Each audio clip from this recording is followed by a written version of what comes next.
Welcome to Tagalog Movie Recap.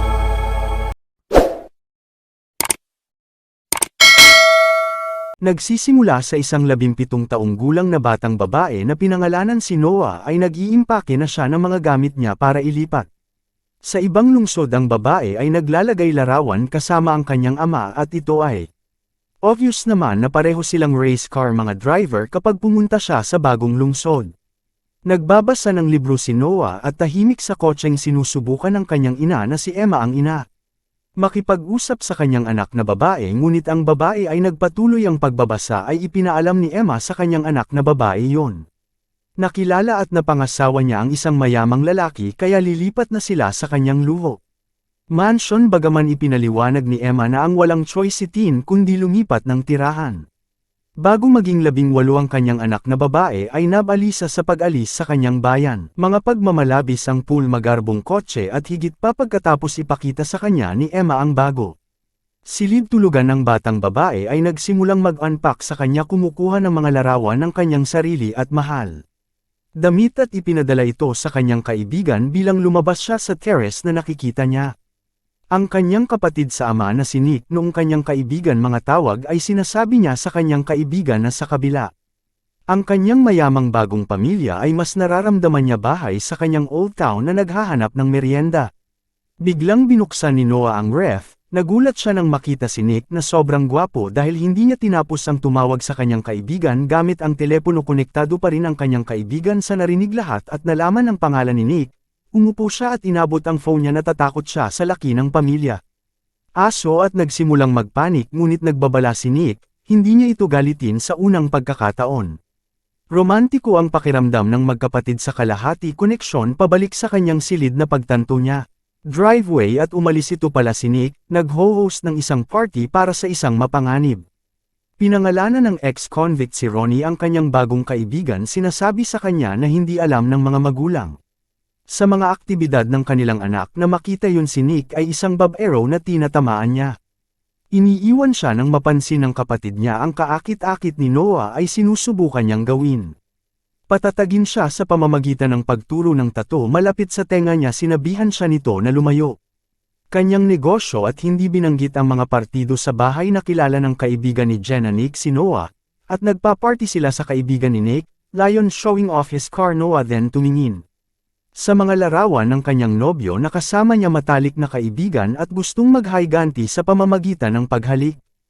Ibang tao ang iminumungkahi ng kanyang bagong kaibigan paghahanap at paghalik sa pinakakaakit-akit. Driveway at umalis ito pala si Nick, nag-ho-host ng isang party para sa isang mapanganib. Pinangalanan ng ex-convict si Ronnie ang kanyang bagong kaibigan sinasabi sa kanya na hindi alam ng mga magulang. Sa mga aktibidad ng kanilang anak na makita yun si Nick ay isang babaero na tinatamaan niya. Iniiwan siya nang mapansin ng kapatid niya ang kaakit-akit ni Noah ay sinusubukan niyang gawin. Patatagin siya sa pamamagitan ng pagturo ng tato malapit sa tenga niya sinabihan siya nito na lumayo. Kanyang negosyo at hindi binanggit ang mga partido sa bahay na kilala ng kaibigan ni Jenna Nick si Noah, at nagpa-party sila sa kaibigan ni Nick, Lion showing off his car Noah then tumingin sa mga larawan ng kanyang nobyo na kasama niya matalik na kaibigan at gustong mag-higanti sa pamamagitan ng paghalik. Ibang tao ang iminumungkahi ng kanyang bagong kaibigan paghahanap at paghalik sa pinakakaakit-akit.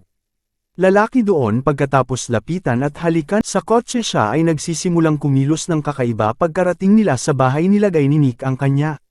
Kapatid na babae sa kama siya ay nakakagambala ang mga alaala ay lumitaw mula pagkabata noong. Natakot siya sa kanyang ama sa umaga Nick at Noah usapan kung ano nangyari noong nakaraang gabi Nick jokes na pinahiga na lang niya mula noong siya. Nakakatawa ang kinikilos kapag nagkita sila nag-aalangan ang mga magulang na sina Nick at Noah na sabihin sa kanila ang nangyari noong nakaraang araw. Help her out Nick texts the parents that sila ng kaibigan niya ay nanunood ng sine ang mga magulang ALS o ipahayag ang pasasalamat sa Nick para sa pagpapakilala kay Noah sa kanila mga kaibigan na tinitingnan niya ang kanyang telepono at nakita na ipinapahayag ng text message ang simpatiya para kay Nick ay ipinadala rin. Lalo na kapag sinimulan niyang isuot ang kanyang surfing suit na pansin ni Jenna na si Noah, Tumingin sa kanyang kapatid ng buong ibang paraan, napansin din ni Noah ang iba. Lumapit ang mga babae kay Nick para makilahok ang lahi, ngunit si Nick ay nagpapanggap na hindi. Alam kung ano ang pinag-uusapan nila Noah, interesado sa lahi dahil siya ay isang tagahanga ng lahi ang kanyang sarili at isang mahusay na driver. Lahat naghiyawan ang mga tao bago ang lahi at magsaya sa mga racer. Mula sa unang karera si Nick ay lumakas at nagpapakita ng kumpiyansa.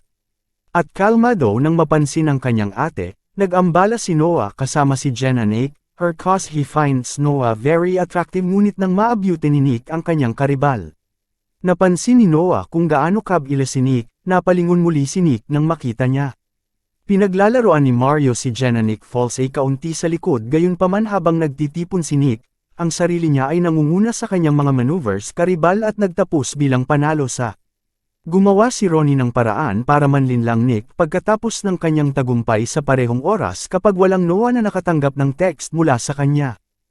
Matalik na kaibigan siya ay nagpasya na maghiganti sa kanyang dating kasintahan at humanap ng bago boyfriend. Habang nakikipagkumpetensya ang ibang racers, hindi inaalis ni Nick ang tingin kay Noah. Habang siya ay may kaunting inumin at sayaw, nagseselos si Noah pagkatapos makatanggap ng bago text message at hinalikan ng bagong lalaki na si Nick. Pinagmamasdan ang sitwasyong nangyayari ang lumapit si Kuya, hinabol ang binata palayo at inalok si Noah ng halik para gawin siya. Nagseselos ang boyfriend na si Dan, pero kung siya lang pumayag na umuwi habang papalapit siya at malumanay na hinahalikan siya, ay lumalaki ang kanilang pagnanasa. Ito ay malinaw na higit pa sa isang larawan.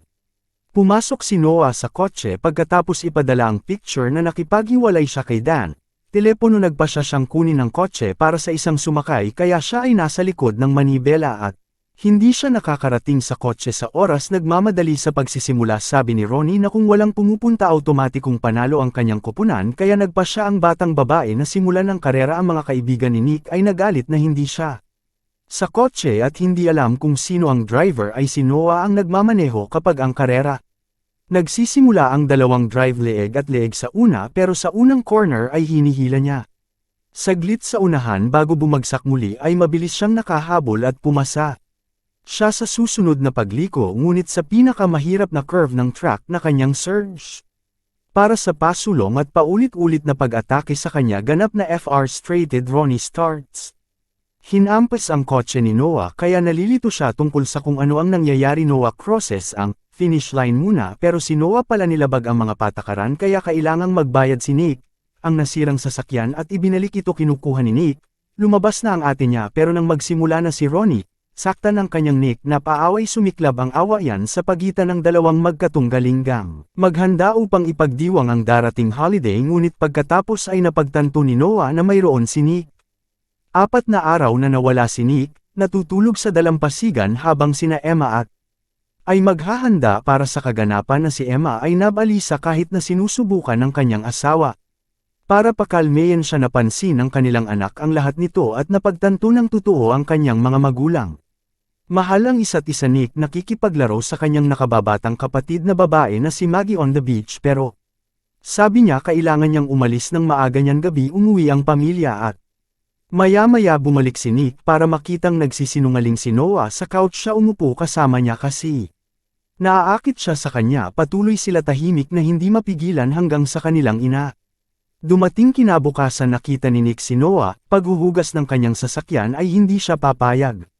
Sumama si Kuya pero hindi pinipigilan si Nick mula sa panunood habang nagbubuhos siya ng tubig. Nick at sinabi sa kanya na mayroon silang problema. Ang kanyang dating kasintahang si Dan ay nagpakita at siya tinulak si Nick sa pool para hindi kilalanin. Sinusubukan ni Nick na bigyang katwiran ang kanyang aksyon sa pagsasabing mahal pa rin niya si Noah, ngunit kapag si Dan ay nawiwisikan ng tubig, umalis si Noah at lumapit sa kanya. Hinayla ni Kuya Nick si Noah sa pool. Lumalangoy si Noah palayo kay Nick, ngunit lumalangoy siya pagkatapos niya nang maabyute ni Nick si Noah. Pinag-aaralan niya ang kanyang kaakit-akit na figura at malinaw na gusto ni Noah ang atensyon hanggang sinimulan ni Emma na hanapin si Nick. Noah freaks palabas nang makita niya ang talasa bulaklak. Sa tingin ni Noah ay pinapadala sila ni Dan, ngunit sinasabi niyang hindi siya ang hinahanap ni Ronnie. Pauwi na si Nick mula sa restaurant sa isang pulang sports car. Nang makauwi si Nick, Nakita niyang pumasok si Dan sa kwarto ni Noah. Nick, umakyat sa balcony kung nasaan si Noah, kapatid at hinahalikan siya. Patuloy nila pinag-aaralan ang isa't isa. Umalis sila ng si Dan.